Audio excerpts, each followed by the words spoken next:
Oh wow, there's a hole in the bottom of the ocean. It seems that the ocean has a leak, but it's not like a leak you would expect where water is flowing out. It's more like a spring, since water is flowing in, not out. This unique leak is something we know as Pythia's oasis. A grad student was the one who accidentally discovered it. He noticed bubbles that were rising to the surface. Normally bubbles in the ocean tell us there might be some hydrothermal vents, which are hot spots for some pretty cool things. These vents are actually like hot springs on the seafloor, but instead of bubbling with warm water, they release a fluid that has been superheated in the crust of our planet. When seawater seeps into these cracks and travels deep into the crust, it comes into contact with the extremely hot mantle. This heats seawater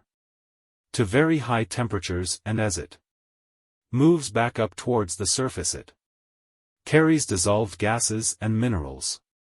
When the hot fluid shoots out of the vents, it mixes with the surrounding seawater and quickly cools down. Just a short distance away from the vent, the temperature can drop to a comfortable 68 degrees Fahrenheit or so, which is, as it seems, exactly what some creatures like, and there are some real weirdos living down there in the darkness, like ghostly fish, giant red tips, tube worms, and a unique type of shrimp with eyes on their back, and some of them, like tube worms and bacteria, rely on the chemicals and minerals released by the vents to survive in harsh conditions. But in this case, the bubbling water didn't come from a hydrothermal vent. It was there because of a spring.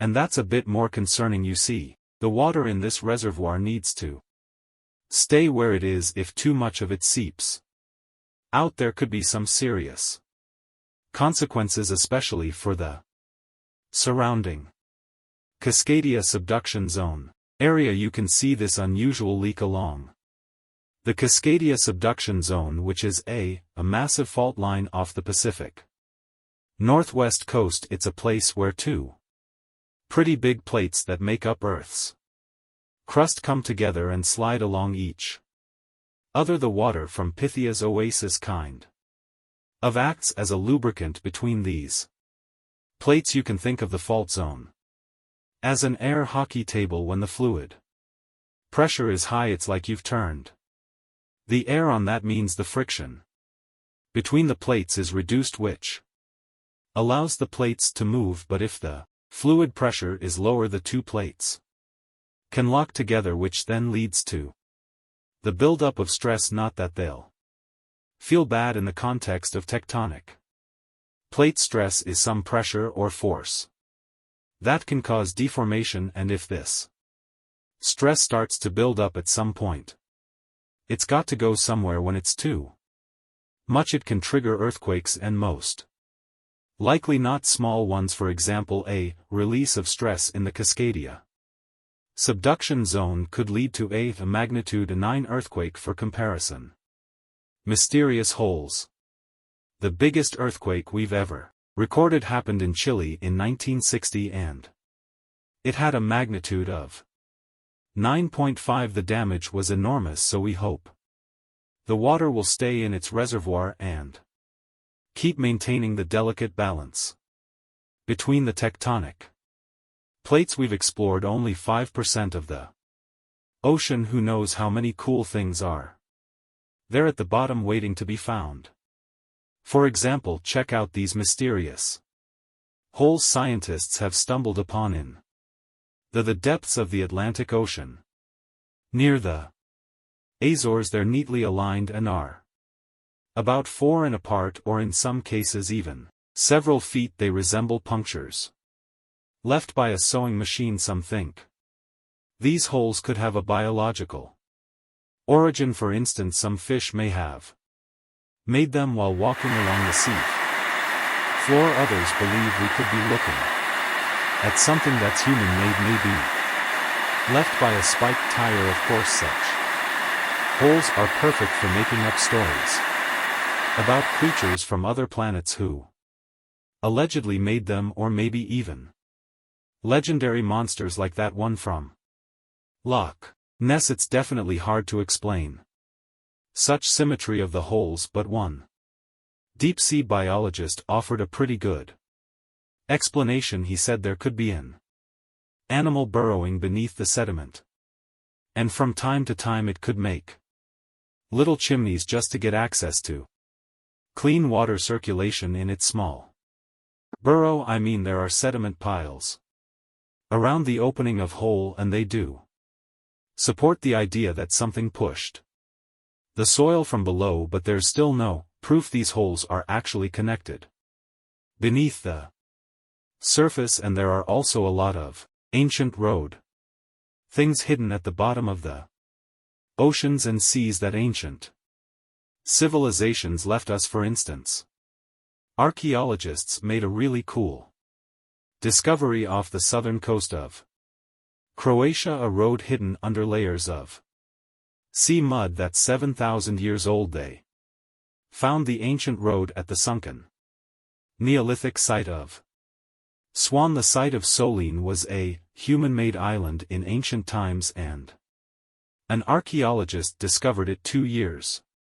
ago. He was studying satellite images of the area around Kula, one of the beautiful Croatian islands, when he realized there could be something interesting at the bottom of the sea. He dove into the water with his colleague, and under the surface of the Adriatic Sea, which is part of the Mediterranean Sea at a depth of 13 to 16 ft, they found stone walls that were most likely part of some ancient settlement. The landmass where people built the settlement was separated from the main island by a narrow stretch of land.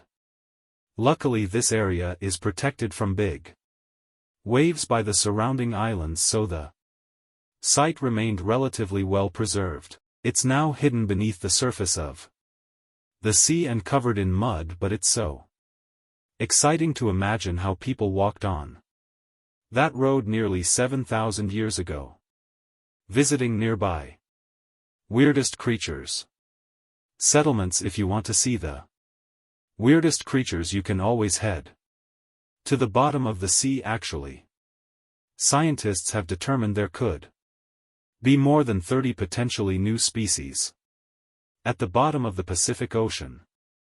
They've collected them using their remote-controlled vehicle. That's a big step, because until recently they could only study such creatures through photographs. I'm talking about segmented worms, different types of coral, some invertebrates similar to centipedes, and many others, but there are also many old freaky creatures that we already know about that look like they came from sci-fi movies. Red octopus, blobfish. Okay, this one kind of looks normal until you raise it to the surface. The goblin shark, Sloane's viper fish, zombie worms. Gee, yeah, I hear you. Let's move on. The seafloor hides things from space too. There are traces of rare forms of plutonium and iron at the bottom of the Pacific Ocean, and what's awesome is that all this has come from space. These radioactive materials probably formed during some kind of cataclysmic event in space and eventually made their way out to our beautiful home planet, and this extraterrestrial debris most likely appeared on Earth within the past 10 million years after it fell to the Pacific Ocean and settled at a depth of almost a mile. It became part of all those layers of our down there. Plutonium is especially exciting for scientists. I mean, only tiny amounts of it have been found, hundreds of atoms maybe, but it's still remarkable because these atoms are created by exploding stars. Things like this can help us better understand how the universe produces elements heavier than iron like plutonium, gold, uranium, and platinum. We're still not sure about the origins of these elements for a long time. Scientists believe that supernova, which is when a star comes to its end in a fabulous explosion we're responsible for creating these heavy elements, but it seems it's not just that. Some other cosmic events such as the collision of neutron stars, which are super dense collapsed stars, or some rare types of supernova could also be involved. Well, let me get my popcorn. That's it for today. So hey, if you pacified your curiosity, then give the video a like and share with your friends, or if you want more, just click on these videos.